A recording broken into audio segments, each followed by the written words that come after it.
and expectations, occasionally sends me packing, headed for the border, led by the urge to dance. But a few nights away will be enough. Before long, I'll come waltzing back, all smiles and tears, an empty chair among friends on the front porch, looking better than ever.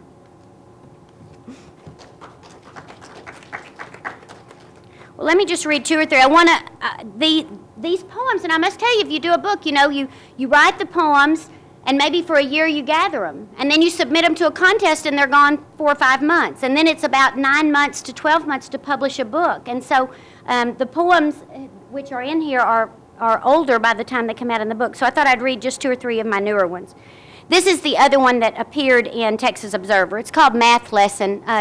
You might know that I have a chemistry degree of all things, and so I have a great love for math and science and have done some substitute teaching in those areas. Math Lesson.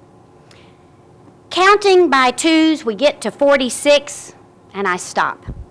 I want to teach these children more than ancient figures scratched on paper or hung in white chalk. I want them to feel the angled elbow of the 4 against the silky slide of the 6. I want them to imagine a handful of nearly 50 feathers thrown into the wind, or 4 dozen dainty painted eggs and 2 more that cracked into tiny mosaics. I want to lay 46 words out on a table and let them find thousands of pieces of poetry. I want to ask each child to cry 46 tears so we can see how little difference crying makes. But instead, I hold a piece of chalk, letting it dissolve as I slice down the 4 and cross it hard and sit the 6 beside it. And I ask them to remember 23 times 2 and 34 plus 12 and 100 minus 54, hoping silently that some of them will see the poems and feathers and eggs and tears that I would rather teach. This one appeared in Texas Review. Texas Review is published at Sam Houston State University. Paul Ruffin is the editor there, and I am honored to have had this appear 10 pages away from Ted Kooser, our Poet Laureate of the United States, in last summer's Texas Review. Vicarious. Take out your dictionaries, please. The first day of high school begins with its hard truths. What seat? Which lunch group, upper or lower locker, whose friend this year.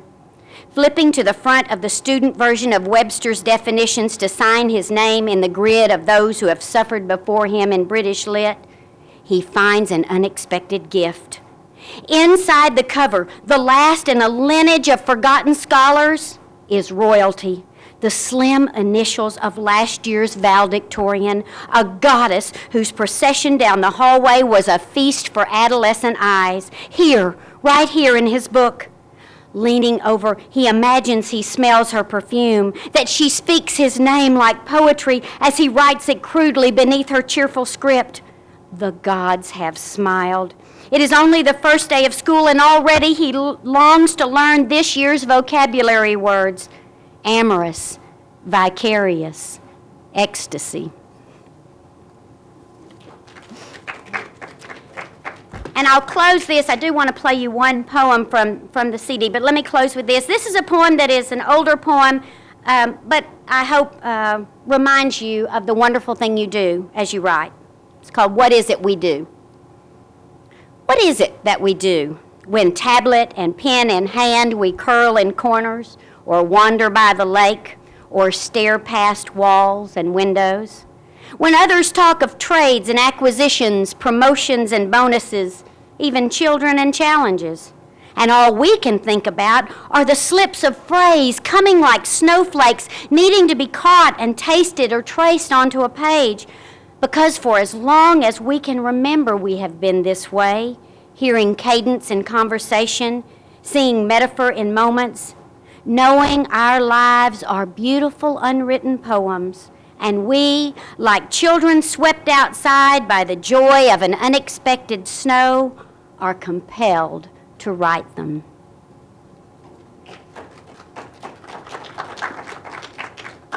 I do want to tell you that when I decided to do the CD, I had so many folks say, I love your poetry book, but I really love it when you read them. And so I decided that my company Inspiritry would produce a CD of the book. I went to the production studio and we began talking, and they asked me if I would like to put music behind the poems. I hadn't thought about that. I encourage you to think about that with your writing. I had to stop, and for the 40 poems in the book, I had to come up with the soundtrack to each poem. What would that poem sound like? It's a very creative experience to think about what color is that poem, or what landscape is it, and certainly what music it is. And so we did that. We matched all 40 poems to a piece of music, and so the CD tracks like a music CD. And so I just thought I'd share a little bit of that so you could hear it. This is the introduction.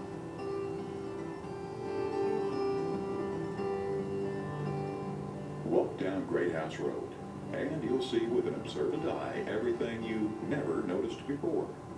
Here is a book with a definite East Texas identity. Clear thinking, no waste of words. You'll meet East Texas people who live well and are unaffected by the white-breaded world. With a straight face, the author tells how we got religion, also how a very distant grandma filched early Texas stories, told them as her family's own, became historian. There are wonderful stories of childhood and the poet's relationship with her family. There's the death of her father on a rainy day, ending with the cold, wet truth, and moving her mother out, where they close the door behind you like a good book. And the wonderful tale of a man, a shovel, and the very dirt of his farm is so masterfully done it will turn in your heart. A naturalist, McCrady knows every tree, bud, leaf, and flower, as well as the creatures who live among her dear, faithfully drawn people. Violet Newton, former Poet Laureate of Texas. And now, Along Great House Road, poems by Anne McCrady, winner of the 2003 Poetry Society of Texas Edwin M. Eakin Publication Award, published by Eakin Press, Austin, Texas, 2004.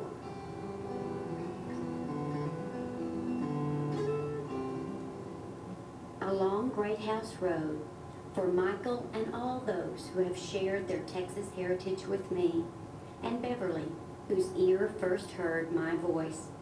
Special thanks to GG Media Productions and the publications in which many of these poems first appeared.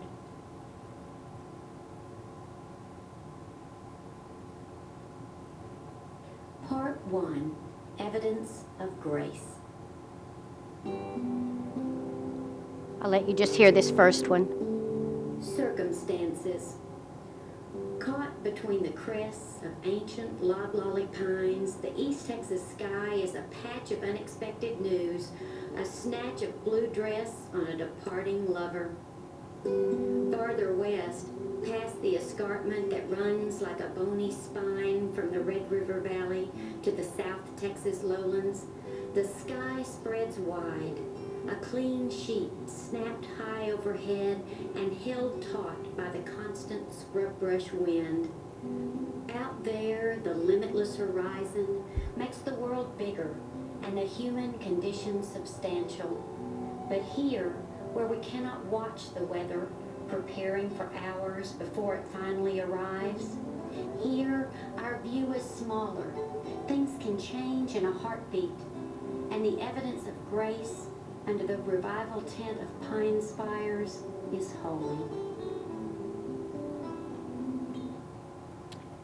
Isn't it interesting to hear poetry with music behind it? I think it is a connection that we have missed and we need to think about. So think about that when you do your poems. I want to thank you for letting me come. It has been a great honor to be here.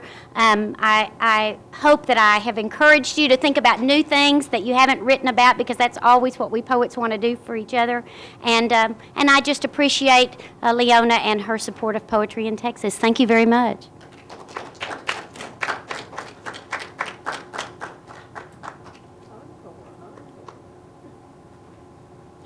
Thank you again, Anne, for making time in your busy schedule, and I know you are one busy lady, to bring your poetry for our enjoyment.